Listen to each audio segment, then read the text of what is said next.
Item ಯಾವುದೇ ಇರಲಿ try ಮಾಡಿ ಆಚಿ ಚಿಕನ್ ಮಸಾಲಾ. ಕೋವಿಡ್ ಬಳಿಕ ಕಾರ್ಪೊರೇಟ್ ಮೆಡಿಕಲ್ ಕೆಲವೊಂದಿಷ್ಟು ಸ್ಟೋರ್ಸ್ಗಳು ಆನ್ಲೈನಲ್ಲಿ ಔಷಧಿಗಳನ್ನು ಮಾರಾಟ ಮಾಡ್ತಾ ಇದೆ. ಜೊತೆಗೆ ಹೆಚ್ಚಿನ ಪ್ರಮಾಣದಲ್ಲಿ ರಿಯಾಯಿತಿ ಕೊಟ್ಟು ಈ ರಿಟೇಲ್ ಮೆಡಿಕಲ್ ಸ್ಟೋರ್ಸ್ಗಳಿಗೆ ನಿಜಕ್ಕೂ ಕೂಡ ಆರ್ಥಿಕವಾಗಿ ಹೊಡೆತ ಕೊಡ್ತಾ ಇದ್ದಾರೆ. ಹೀಗಾಗಿ ಇವತ್ತು EICOD ಅವರು ಕೂಡ ದೇಶವ್ಯಾಪ್ತಿ ಒಂದು ಮುಷ್ಕರಕ್ಕೆ ಕೈ ಹಾಕಿದ್ದಾರೆ.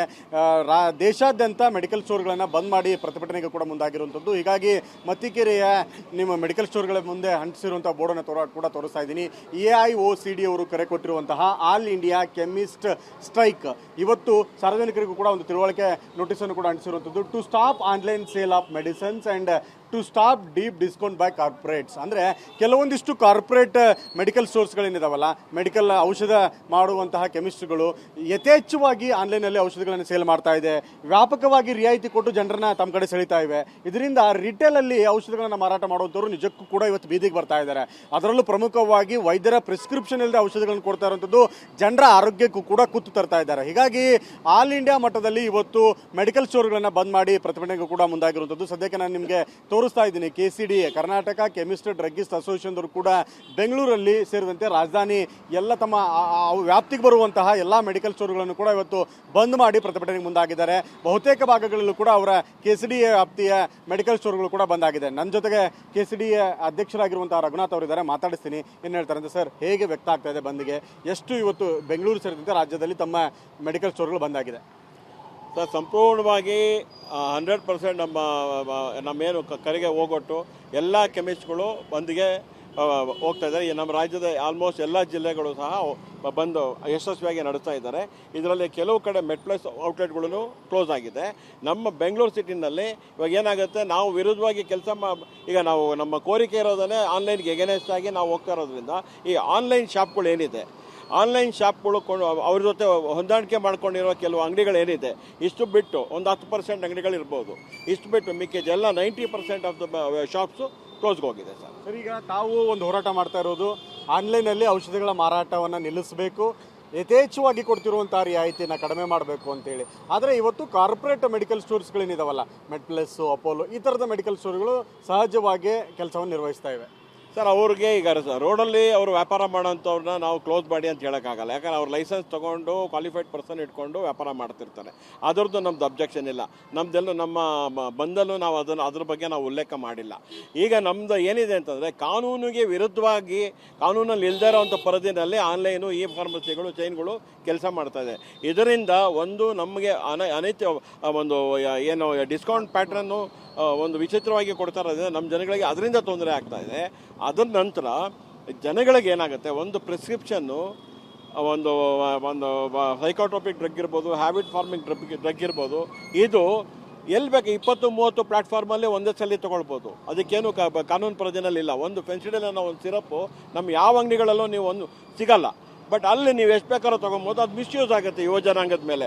ಇದೆಲ್ಲ ಎರಡೂ ಕಾಳಜಿ ತಗೊಂಡು ನಾವು ಬಂದ್ ಮಾಡ್ತಾ ಇದ್ದೀವಿ. ಇದಕ್ಕೆ ಎಲ್ಲರೂ ಸಹಕಾರ ಕೊಟ್ಟಿದ್ದಾರೆ, ಸಾರ್ವಜನಿಕರು ಅದಕ್ಕೆ ಸ್ಪಂದಿಸ್ತಾ ಇದ್ದಾರೆ. ಮಾರಾಟಗಾರರಿಗೆ, ಔಷಧಿ ಮಾರಾಟಗಾರರಿಗೆ ಏನು ಸಮಸ್ಯೆ ಆಗುತ್ತೆ ಸರ್? ನಮ್ಮ ರಿಟೇಲ್ ಔಷಧಿ ಮಾರಾಟಗಾರರ ಸಮಸ್ಯೆ ಏನು ಅಂತಂದರೆ, ಈ ಎಕ್ಸ್ಟ್ರಾ ಡಿಸ್ಕೌಂಟ್. ಯಾಕಂತಂದರೆ ನಮಗೆ ಒಂದು ಪ್ರೈಸಿಂಗ್ ಕಂಟ್ರೋಲ್ ಅಥಾರಿಟಿ ಅಂತ ಒಂದಿದೆ, NPPI ಅಂತಂದ್ಬಿಟ್ಟು.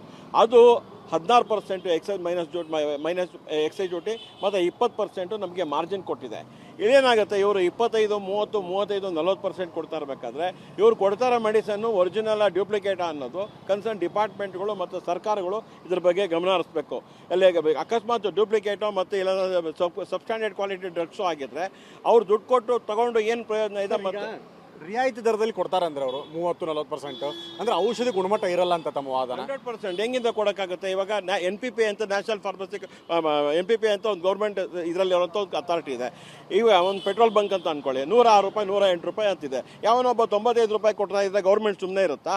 ಅಲ್ಲಿ ಏನೋ ಒಂದು ಹೆಚ್ಚು ಕಮ್ಮಿ ಆಗುತ್ತೆ ಅಂತ ತಾನೇ ಅರ್ಥ. ಅದನ್ನು ಅವ್ರು ಮನಗಂಡು ಇದಕ್ಕೆ ಈಗ ಆಗ್ತಿರೋ ತೊಂದರೆಗಳಿಗೆ ಇಮಿಡಿಯೇಟ್ ಆಗಿ ಆಕ್ಷನ್ ಮಾಡಬೇಕು ಅನ್ನೋದು ನಮ್ಮ ಸರ್ಕಾರಗಳಿಗೆ ನಮ್ಮ ಕಡೆಯಿಂದ ಕೋರಿಕೆ. ಸರಿ, ಈಗ ಬೆಂಗಳೂರಲ್ಲಿ ಯಾವ ರೀತಿಯಾಗಿ ತಮಗೆ ಬಂದ್ಗೆ ಪ್ರತಿಕ್ರಿಯೆ ಸಿಗ್ತಾ ಇದೆ? ಅಭೂತಪೂರ್ವವಾದಂಥ ಬೆಂಬಲ ಸಿಕ್ಕಿದೆ ಸರ್. ಎಷ್ಟು ತಮ್ಮ 10% ಕಮ್ಮಿ ಮಾಡ್ಕೊಂಡು, ಯಾಕಂದ್ರೆ ಚೈನಾ ಔಟ್ಲೆಟ್ಗಳು ಎಷ್ಟು ಮೆಡಿಕಲ್ 450-700 ಅಂಗಡಿಗಳು ಕಮ್ಮಿ ಆಗ್ಬೋದು.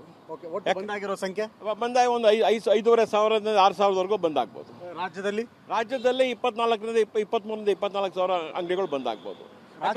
ಚೈನ್ ಔಟ್ಲೆಟ್ಗಳೇ 1,500 ಮೇಲೆ ಇದೆ.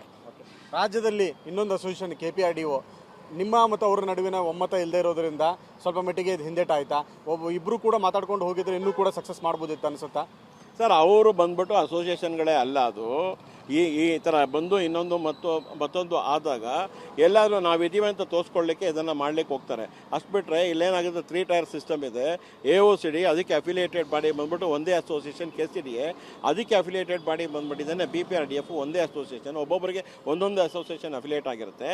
ಈ ಒಳಗಡೆ ಬರಲಿಕ್ಕಾಗದೆ ಇವ್ರನ್ನ 2017ರಲ್ಲೇ ನಾವೆಲ್ಲ ಇವರು ಅನೈತಿಕವಾದಂಥ ಚಟುವಟಿಕೆಗಳು ಮತ್ತು ಅಸೋಸಿಯೇಷನ್ಗೆ ವಿರುದ್ಧವಾದಂಥ ನಡವಳಿಗಳಿಂದ ಇವ್ರನ್ನ ತೆಗೆದು ಆಚೆ ಹಾಕಿದ್ದೀವಿ. ಸೊ ಇಲ್ಲಿ ಏನಾಗುತ್ತೆ, ಇಂಥ ಬಂಧುಗಳೆಲ್ಲ ಬಂದಾಗ ಏನಾಗುತ್ತೆ, ಇವರು ಎಲ್ಲರೂ ಬೆಂಬಲ ಕೊಟ್ಟಿದ್ರೆ ತುಂಬ ದೊಡ್ಡ ಮಟ್ಟದಲ್ಲಿ ಆಗಿರುತ್ತಿತ್ತ? ಏನೂ ತೊಂದರೆ ಇಲ್ಲ ಸರ್. 95% ಬಂದ್ಬಿಟ್ಟು ದೊಡ್ಡ ಮಟ್ಟ, ಇದಕ್ಕಿಂತ ಇನ್ನೇನು ಜಾಸ್ತಿ ಮಾಡೋಕ್ಕಾಗತ್ತೆ ಒಂದು ಡೆಮೊಕ್ರೆಟಿಕ್ ಸೆಕ್ಟ್ರಲ್ಲಿ ಇದಾಗುತ್ತೆ. ಅಂಥದ್ದೇನು ಇವರಿಂದ ಏನು ಅಂಥದ್ದೇನು ಸಬ್ಜೆಕ್ಟ್ ಏನಿಲ್ಲ ಸರ್, ಏನು ತೊಂದರೆ ಆಗುತ್ತೆ. ಸಾರ್ವಜನಿಕರಿಗೆ ಏನಾದ್ರು ತೊಂದರೆಗಳಾಗ್ತಾ ಇದ್ದಾನೆ ಸರ್? ಆಲ್ರೆಡಿ 20-25 ದಿವಸಕ್ಕೆ ಮುಂಚೆನೇ ನಾವು ಕೊಟ್ಟಿರೋದ್ರಿಂದ ಈಗ ನೀವು ಬಂದರೆ ಎಷ್ಟು ಜನ ಕಸ್ಟಮರ್ ಬಂದರು ಅಂತ ನಿಮ್ಗೆ ಗೊತ್ತಾಗ್ತಾ ಇದೆ.